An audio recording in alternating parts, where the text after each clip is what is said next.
Hello student.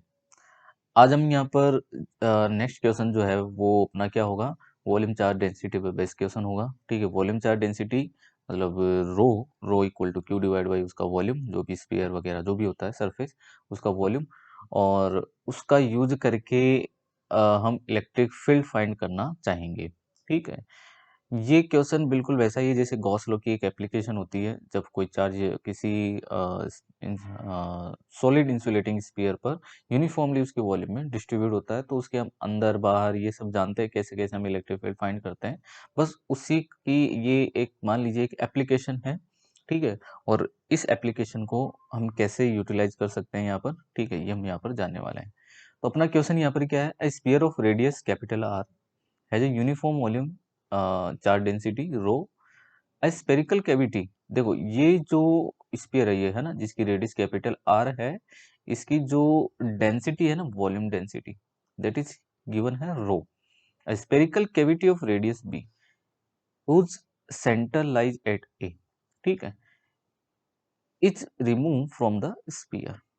अब इसमें क्या कहा गया है कि एक कैविटी है, स्फेरिकल कैविटी है, जिसकी रेडियस तो क्या है, बी है, रेडियस तो क्या है, बी है, उसको इससे कट करके बाहर निकाला है। और इस कैविटी का जो सेंटर है, ठीक है, वो ए पर लाई कर रहा है, ये ए डिस्टेंस पर लाई कर रहा है इसके सेंटर से। ठीक है, तो ये यहाँ पर इतना गिवन है। अब क्वेश्चन केवल क्या पूछा है यहाँ पर, find the electric field at any point the spherical cavity, मतलब इस कैविटी के अंदर कहीं पर भी इलेक्ट्रिक फील्ड इंटेंसिटी फाइंड कर दीजिए।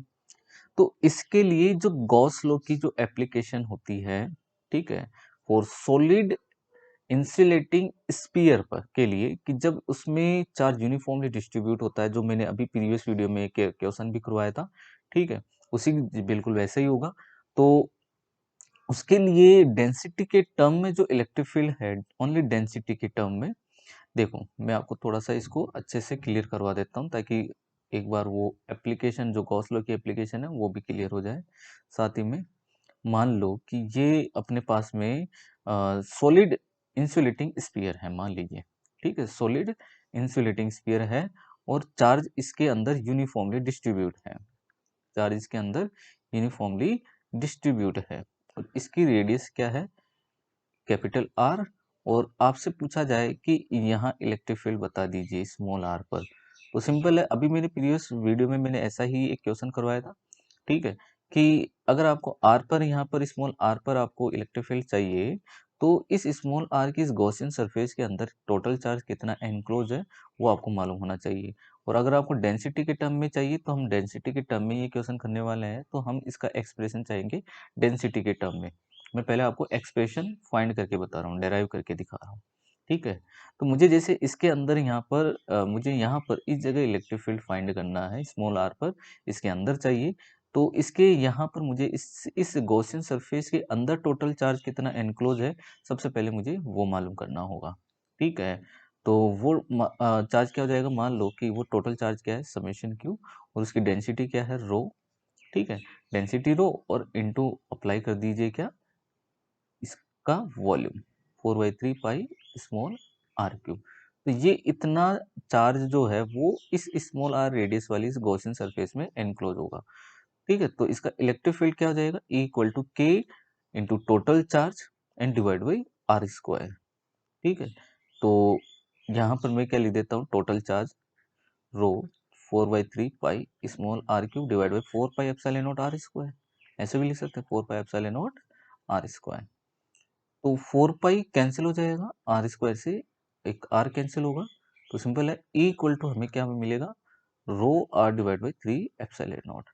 तो ये एक्सप्रेशन मैं यूज करने वाला हूँ, मैं डायरेक्टली भी अप्लाई कर रहा था मैं, लेकिन मैं सोचा कि आपको एक बार ये कॉन्सेप्ट जो है वो वापस से क्लियर कर दूं।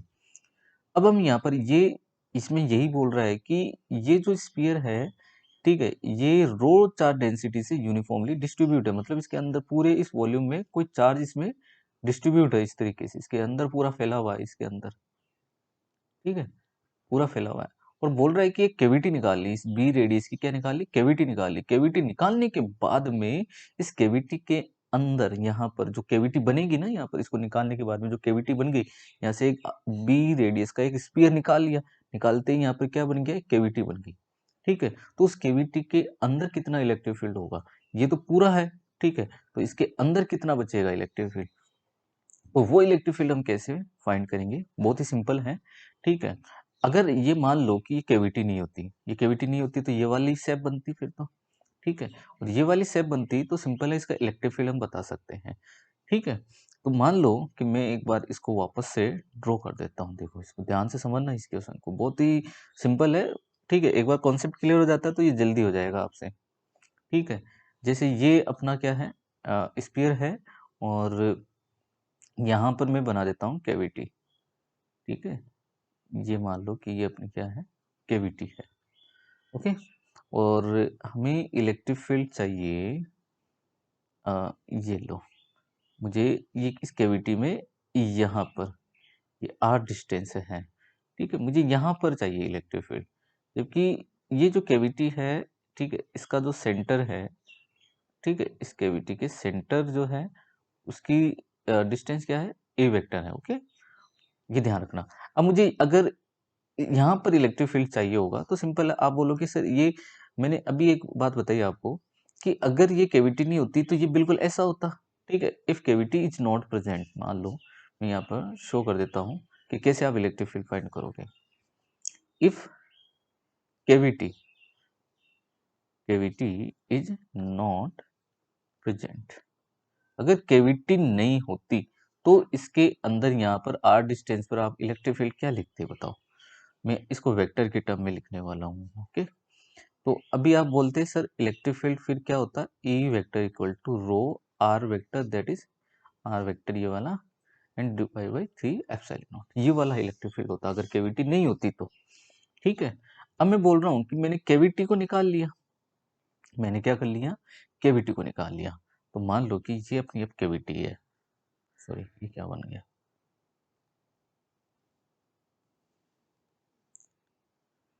मान लो कि ये अपनी कैविटी है। ठीक है, अब इस कैविटी की रेडियस तो बेटा क्या है, बी है, ध्यान रखना, कैविटी की रेडियस तो क्या है, बी है। अब इसके अंदर यहाँ पर आपको इलेक्ट्रिक फील्ड चाहिए, मान लो, ठीक है, यहाँ पर आपको इलेक्ट्रिक फील्ड चाहिए इसके अंदर, और मान लो वो क्या है, एस वेक्टर है। अब मुझे इसके अंदर चाहिए होता तो सिंपल है, मैं तब भी इसके लिए, क्योंकि ये कैविटी है लेकिन चार्ज तो इसमें भी यूनिफॉर्मली ही डिस्ट्रीब्यूट होगा, तो अगर मैं इसका इलेक्ट्रिक फील्ड लिखना चाहूँ तो मान लो कि इसका इलेक्ट्रिक फील्ड तो है E1। ठीक है, और कैविटी का जो कैविटी के अंदर जो इलेक्ट्रिक फील्ड होगा, ठीक है, मतलब कैविटी के अंदर का मतलब है कि जो हमने चार्ज यहाँ से बाहर निकाला है, ठीक है, तब उसमें जो इलेक्ट्रिक फील्ड प्रेजेंट होगा वो कितना होना चाहिए, रो, ठीक है, एस आर वेक्टर की जगह मुझे क्या लिखना होगा, only S vector and divide by 3 epsilon naught.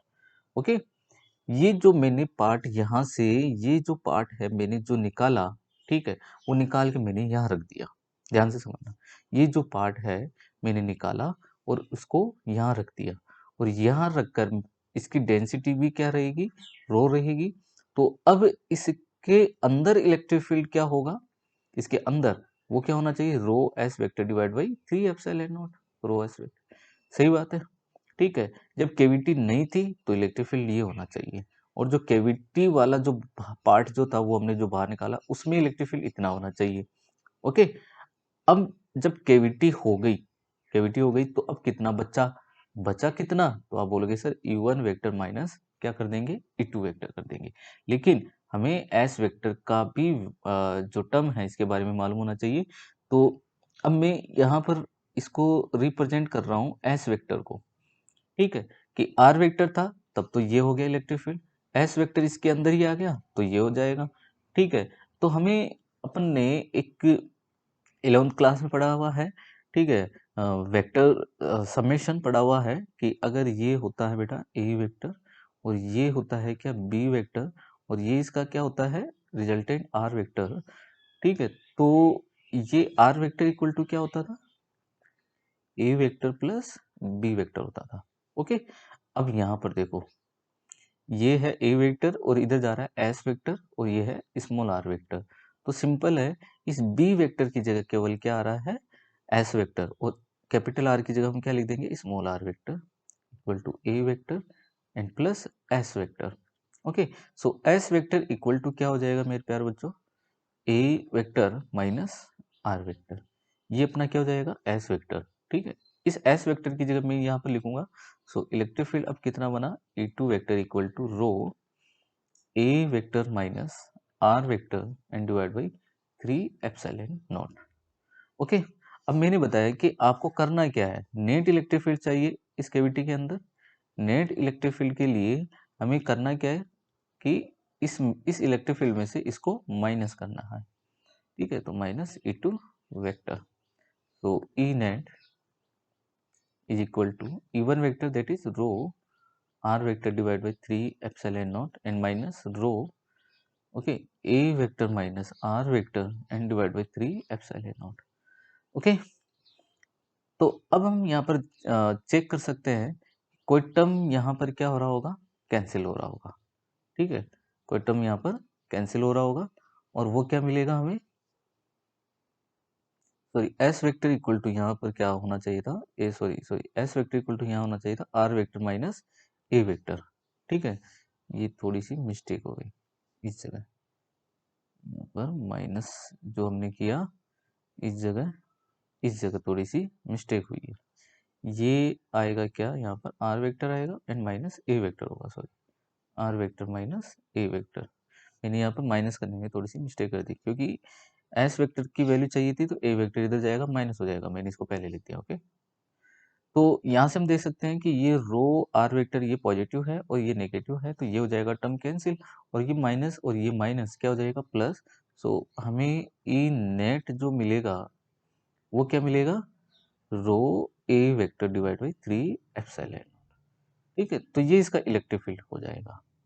Okay, कहने का मतलब ये है कि अगर कोई सॉलिड इंसुलेटिंग स्फीयर जो है और चार्ज जो है उसमें यूनिफॉर्मली डिस्ट्रीब्यूट होता है, और कोई किसी भी टाइप की कोई कैविटी अगर हम बाहर निकाल लेते हैं तो उस कैविटी के अंदर कहीं पर भी, इस ये जो कैविटी है इसके अंदर कहीं पर भी, भले वो सेंटर पर पूछे, यहाँ पूछे, या इस कैविटी की सरफेस पर यहाँ पर पूछे, इलेक्ट्रिक फील्ड हमेशा वो क्या रहेगा, rho A vector divide by 3 epsilon naught, मतलब कांस्टेंट रहेगा। ठीक है, क्योंकि आपको ये ए वेक्टर आपको गिवन रहेगी, ए वेक्टर आपको गिवन रहेगी। ठीक है, तो आप इजीली इसका इलेक्ट्रिक फील्ड इस कैविटी के अंदर बता सकते हो। ठीक है, तो आज के लिए इतना ही, थैंक यू।